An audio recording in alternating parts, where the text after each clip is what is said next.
Ada banyak di antara kita tidak menyadari bahwa Tuhan sesungguhnya sudah mengajarkan kepada setiap kita bahwa hidup kita itu harus saling mengasihi dan juga mengampuni. Saya tahu saudara yang menyaksikan program Verona Voice pada hari ini pasti bete dengar statement saya ini, pasti nggak terima ketika mendengar, "What? Saya harus mengampuni, saya harus mengasihi." Nggak bisa dong, Pastor. Enak aja dong. Enak aja mereka yang udah menyakiti hati saya. Enak aja mereka yang sudah merendahkan hidup saya. Enak saja mereka yang sudah mencaci maki hidup saya semau mereka. Saudara, ini perintah Tuhan loh. Tuhan bilang kita harus mengasihi dan mengampuni. Mengasihi dan mengampuni bukan saja kepada orang-orang yang mengasihi dan mencintai hidup kita, tapi kita diminta oleh Tuhan untuk mengasihi dan mengampuni orang-orang yang berbuat jahat dengan hidup kita, orang-orang yang sudah merendahkan hidup kita, orang-orang yang senang ngomongin hidup kita, bahkan orang-orang yang ingin merekayasa rekayasa jahat yang mungkin di luar kebenaran firman Tuhan. Mereka kayaknya senang sekali kalau ngeliat hidup kita gagal, hancur, terpuruk, binasa. Jangan terpancing emosi Bapak Ibu Saudara terkasih dalam Tuhan. Mari kita mulai belajar untuk mengikuti apa yang Yesus sudah perintahkan. Hidup di dalam kasih, hidup di dalam pengampunan. Karena hari ini saya ingin menyampaikan tentang pesan Tuhan pasti membela hidup kita. Ya, Tuhan itu pasti membela hidup kita. Tapi sebelum Tuhan membela hidup kita, Tuhan rindu, Tuhan mau saudara dan saya mengerti konsep kebenaran firman Tuhan. Apa konsepnya? Yang seperti Tuhan ajarkan. Mengampuni dan mengasihi siapapun orang-orang yang sudah melukai hati kita. Bisa jadi itu adalah orang tua kita sendiri. Mungkin mama papa kita. Bisa jadi yang menyakiti dan melukai hati kita adalah anak kita sendiri, menantu kita sendiri, ipar kita sendiri, mertua kita sendiri. Bahkan bisa jadi orang-orang yang sudah menusuk kita dari belakang adalah best friend kita sendiri. Orang yang kita percayai, orang yang kita andalkan. Bisa jadi saudara. Bahkan bisa jadi tidak menutup kemungkinan yang melukai dan menyakiti hati kita adalah hati pendeta kita sendiri, gembala kita sendiri. Sehingga pada akhirnya rasa sakit itu Bapak Ibu Saudara timbul di dalam hati kita masing-masing. Tapi puji Tuhannya, Tuhan kita adalah Tuhan yang benar, Yesus namanya. Dia mengajarkan saudara dan saya untuk kita pada akhirnya dapat mengasihi dan mengampuni hidup orang yang sudah berbuat jahat kepada hidup kita.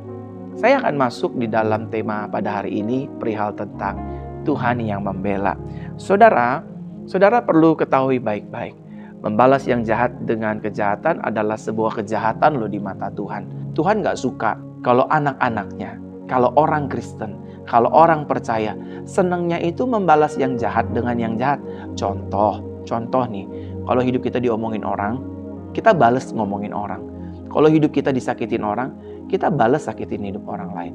Dan buat saya, orang-orang yang membalas kejahatan dengan kejahatan, apalagi dia nulis-nulis di status sosial media.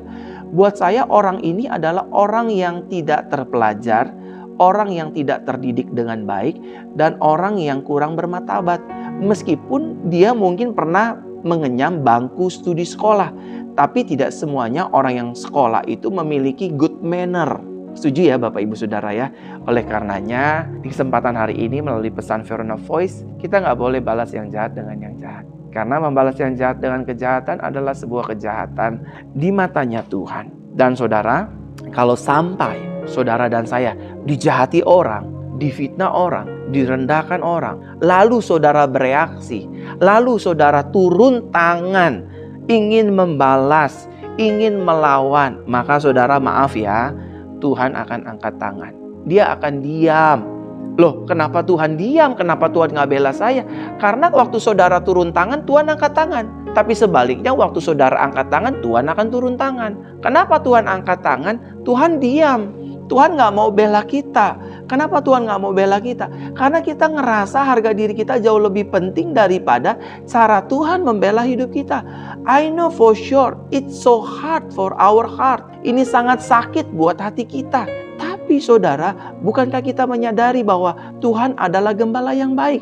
Dia akan membalut rasa sakit kita. Dia akan memulihkan luka kita. Saya juga pernah mengalami dikhianati orang. Saya juga pernah mengalami ditusuk dari belakang. Saya juga pernah mengalami diomelin banyak orang, diomongin banyak orang, difitnah banyak orang. Pelayanan saya diblok oleh banyak gereja. Pada saat itu Tuhan hanya mengajar kepada saya, Verona, kalau kamu turun tangan, saya akan angkat tangan. Tapi sebaliknya, ketika kamu angkat tangan, saya akan turun tangan. Membela kamu, menyertai kamu, menolong kamu, dan mengembalikan kemuliaan namamu. Saudara terkasih dalam Tuhan, kalau kita turun tangan, maka Tuhan akan diam. Kalau kita ingin membalas yang jahat dengan yang jahat, maka Tuhan sulit untuk membela kita.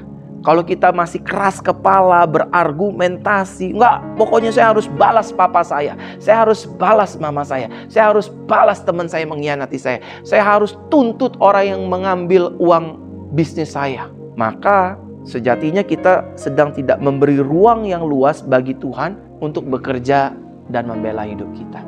Saudara, waktu kita turun tangan, Tuhan akan angkat tangan. Sebaliknya, waktu kita angkat tangan berserah kepada Tuhan, maka Tuhan akan turun tangan. Waktu kita berserah, kita sedang membuka ruang yang lebar, kita sedang membuka ruang yang bebas buat Tuhan bekerja, menyatakan pertolongannya bagi saudara dan saya.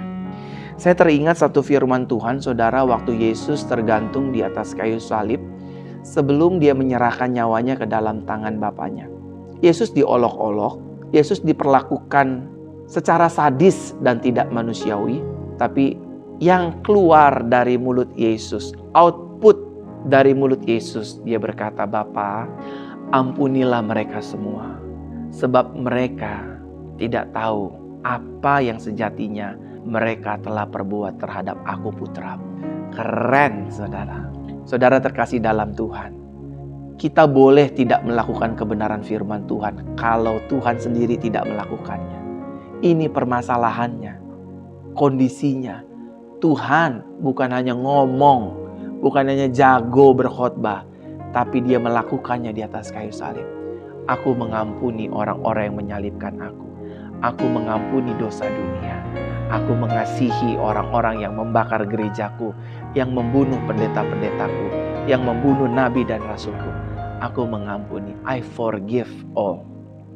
Nilai ini juga yang Yesus ingin berikan kepada saudara dan saya, agar pada akhirnya saudara dan saya mengerti hidup di dalam pengampunan dan hidup di dalam kasih, mendatangkan pembelaan dan pertolongan Tuhan. Big question is adalah hari ini, orang percaya seperti apa yang akan dibela oleh Tuhan? Contohnya kayak gimana sih? Orang percaya, orang Kristen pelayan Tuhan yang seperti apa yang hidupnya akan mendapatkan pembelaan dari Tuhan? Yang pertama, orang yang suka mengampuni kesalahan orang lain. Artinya, orang-orang yang gak suka simpan dendam, orang-orang yang gak suka simpan kebencian, orang-orang yang gak suka simpan sakit hati, orang-orang yang gak suka simpan kepahitan, orang-orang yang tidak suka menyimpan amarah yang meledak-ledak terhadap orang lain. Orang-orang inilah yang akan dibela oleh Tuhan. Tapi kalau hidup saudara masih simpan dendam, simpan benci, simpan amarah, simpan rasa luka. Saya hidupnya juga mengalami banyak luka. Dilukai oleh almarhum papa saya pada saat itu, dilukai oleh almarhum mama saya pada saat itu. Tapi satu ketika Tuhan menjumpai saya, dia bilang begini sama saya, Verona, pergi ke rumah orang tuamu, cium kakinya. Waduh, bayangkan saudara, untuk ngampunin saja saya sulit, apalagi ini saya suruh datang ke rumah mama saya untuk minta ampun, untuk bersujud di kakinya dan cium kakinya dan minta berkat atasnya. Waduh, hati saya sepertinya berkobar, gak terima, penuh kebencian. Akhirnya hati saya mengalami manifestasi dan saya pecah air mata dan saya menangis.